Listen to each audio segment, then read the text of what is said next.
हे सामूहिक आमरण उपोषण असणार आणि राज्यात आता कुठेही आमरण उपोषण होणार नाही, साखळी पण नाही, कोणतंच उपोषण आंदोलन राज्यात होणार नाही. एकाच ठिकाणी एकाच वेळी एकाच दिवशी आंतरवालीत सामूहिक आमरण उपोषण आरक्षणासाठी होणार आहे. शेवटी काय असतं बघा, त्यांनी त्यांचे पक्षीय नेते आता मोठं करायचं काम केलं. आता आम्हाला आमची जात आणि आमचे लेकरं मोठं करावं लागणार. त्यामुळे आता ते राजकारण डोक्यातून मराठ्यांनी काढलं आणि मराठी कामाला पण लागलं. आरक्षणाला विरोध करत सत्तेवर बदले जे सरकार पूर्वी होतं तेच आता सत्तेत आलंय पुन्हा. म्हणजे एकंदर मराठा आरक्षणाच्या लढ्याचा सत्ताधाऱ्यांनाच फायदा झालाय. हे बघा, मी काय समाजाला सांगितलं, लोकसभेला पण आणि विधानसभेला पण, तुम्हाला ज्याला पडा त्याला पडा, ज्याला निवडून आणायचं त्याला. मी माझ्या भूमिकेपासून बदललो नाही म्हणून माझा समाज माझ्या पाठीशी आणि माझा समाजही कधी बदलला नाही. तोही माझ्या पाठीशी ठामी, मी त्यांच्या पाठीशी. पहिले ती तेच होते, आता तेच. आम्हाला काय फरक पडणार आहे कोणी आलं तरी. मी तर याच्या अगोदरच 8-15 दिवसापूर्वी सांगितलं तर कोणी आलं तरी मला लढावं लागणार आहे, माझ्या समाजाला संघर्ष करावा लागणार आहे. आम्ही सज्जत नाही होते ना कोणी बी. तीच सासू आहे, पहिलीच होती, जशी होती तीच आहे. पुन्हा तिला काय होतं, काय गरजेची. आम्ही उलट निलावायला बारे मराठ्यांपुढं सरकार कोणतं टिकत नाही. फक्त एकच सांगतो, शांततेतच शांततेत राहून द्यायचं. पुन्हा आले आणि वळवळ करतात, दहशत करतात, दादागिरी माजवायचा प्रयत्न करतात, तर तुम्हाला त्याचा परिणाम इतका वाईट भोगायला लागेल. तुम्हाला वाटतं 5 वर्ष आपलं कोणी काही करू शकत नाही. मध्ये सुद्धा पडत असतं. मराठ्यांच्या नादी नाही लागायचं. मराठ्याला उलट सुलट घुसवायला लावायचं नाही आणि त्यांना छेडायचं पण नाही. आरक्षणाचे मुख्यमंत्री आता राहणार आहेत. देवेंद्र फडणवीस यांचं नाव आता आघाडीवर आहे, चर्चेत आहे. खरं तर मोठा संघर्ष तुम्हाला त्यांच्याच विरोधात करताना पाहिलं. कशा पद्धतीची लढाई असणार आहे पुढची, ते जर मुख्यमंत्री झाले तर? आम्हाला काहीच आवड वाटत नाही. आम्ही मराठी यांना लय वेळेस उकळून पेलेले. आता ते आले काय हे आले काय, आम्हाला लढावंच लागलं असतं ना. हे तर अंतिम सत्य होतं. पुन्हा तीच आहेत ते, पुन्हा आम्ही पुन्हा उपोषणाला बसणार. हो दे, चलो कोण काय करतंय, कोणात किती दम आहे आम्हाला चांगलं माहिती. तुम्हाला एक सांगतो, फक्त मराठ्यांशी बेमानी त्यांनी करायची नाही. शेवटी मराठ्याशिवाय या राज्यात कोणाची सत्ता येऊ शकत नाही, ती असू नाही तर हे असो. मराठ्यांनी दोघांचं पण काम केलंय, जे पाळलंय त्याचंही केलेलं असणार आहे, जे निवडून आला त्याचंही केलेलं असणार आहे. दोघांनी मराठ्यांच्या मदतीला यायचं, दोघांनी एक माज आणायचा नाही. जाहीरपणानं या प्रेसच्या बांधवाच्या माध्यमातून बीड नगरीतून सांगतो, दोघांनी माज आल्यासारखं करायचं नाही. निवडून येणारा म्हणून आता बदला घेऊ ताण देणाराला, आणि पडणारा म्हणून आता आपण मागा लागू. तुम्ही मराठ्यांच्या नादी लागायचं बंद करायचं.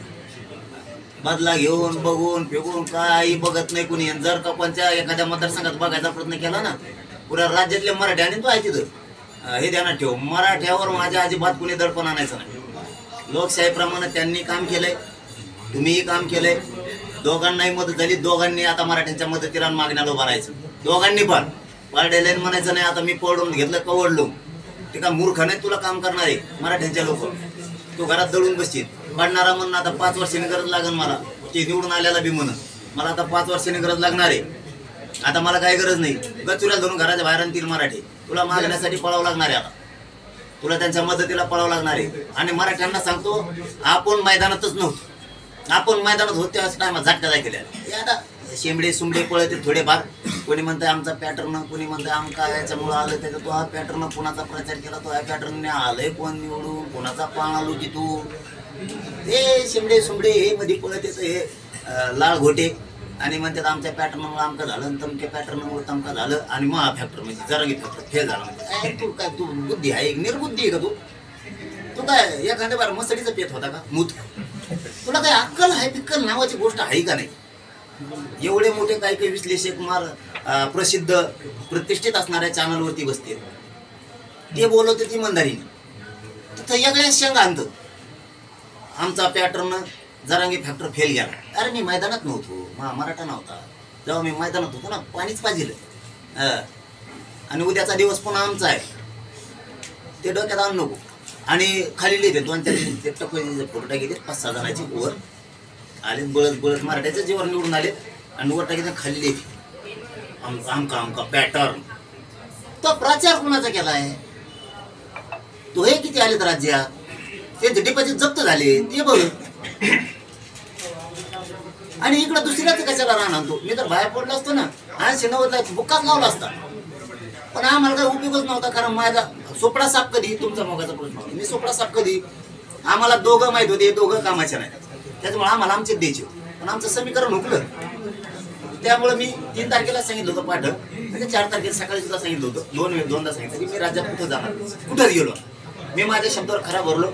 माझा समाज मालक आहे, समाजाला मतदानात मालक ठेवलं मराठ्यांशिवाय. मग मराठा मालक ठेवलं तर त्यांनी मतदान केलं. मी मूर्ख नाही येत आता. समाजाला मायबाप मानतो आणि मुलगा म्हणून कोणातरी दावणीला बांधली. मी तो मायबाप समाज कोणाच्या दावणीला बांधला. त्यांना मोकळं ठेवलं, ते मालक ठेवलं, बाप तेवचे या राज्याचा. त्यांना ठेवलं, त्यांना ज्याला मतदान करायचं त्यांना केलंय. जे निवडून यायचं आले, ते पडायचे ते पडले. आम्हाला काय सुख दुःख त्याचं का सोयी सुख काही घे नाही का? आणि मैदानातच नाही म्हणल्यावर मी कोण रुसणार आहे? म्हणजे एक कोण सांगतो तुम्हाला जे करायचं ते करा आणि दुसरी कोण रुसतो. कोणचं पोरग आहे मग मी असलं. त्यामुळं समाजाच्या हातात दिलं होतं सगळं. समाजाने जे त्यांना योग्य वाटलं ते केलं. पण या राज्यात मराठ्याशिवाय कोणी सत्तेत बसू शकत नाही. त्यामुळं माझं यायचं नाही, मराठ्यांशी बेमानी करायची नाही, मराठ्यांच्या मागण्या मान्य करायच्या नसता. मुंडकावर बसलोच म्हणा तुमच्या सामूहिक आमरण उपोषण सुरू. दादा